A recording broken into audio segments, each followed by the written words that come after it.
ভারতের মুসলমানের উপর যে অত্যাচার বা জুলুম সৃষ্টি হচ্ছে এবং মুসলমানের প্রতি যেন বাংলাদেশে কি মুসলিমরা হিন্দুদের উপর নির্যাতন করে এইভাবে? কখনোই না, কখনোই। বাংলাদেশে যে মুসলিমরা হিন্দুরা সুখে আছে, এরকম সুখে ইন্ডিয়ার মুসলমান কখনোই থাকতে পারে না।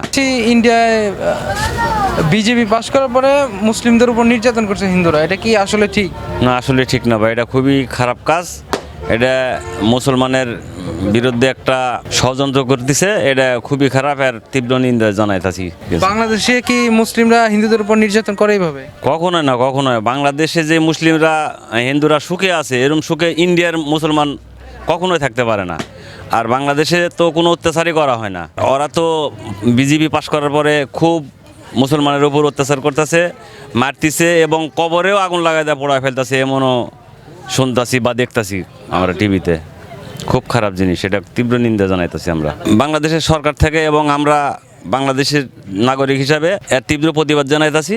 এবং আমরা সবাই মিলে সরকারের কাছে আবেদন করি, এর যেন সুন্দর একটা বিবৃতি দেয়, এই কাজ যেন না করে, মুসলমানের উপর যেন অত্যাচার না করে, এটা বন্ধ করার জন্য আমরা প্রতিবাদ জানাইতেছি।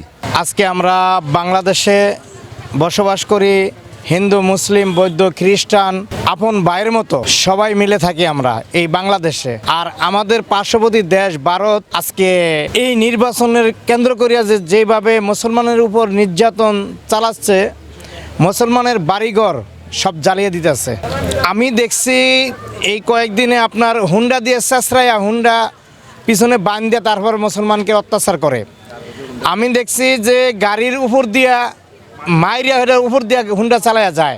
এইভাবে যদি মুসলমানের প্রতি অত্যাচারী করা হয়, তাহলে আমরা কিভাবে মেনে নিব? তাহলে তো আমাদের বাংলাদেশে তো আমরা ইচ্ছা করলে পারি আমরা বাংলাদেশে জুলুম করতে, কিন্তু আমরা করবো না। আমরা মুসলিম, আমাদের ইসলামে জুলুম নেই, আমরা কখনো করবো না। আমাদের আবেদন যে ভারত আছে, আমাদের যে মুসলমান, ভারতের মুসলমানের উপর যে অত্যাচার বা জুলুম সৃষ্টি হচ্ছে, এই নিয়ে আমরা অনেক নিন্দা প্রতিবাদ জানাচ্ছি।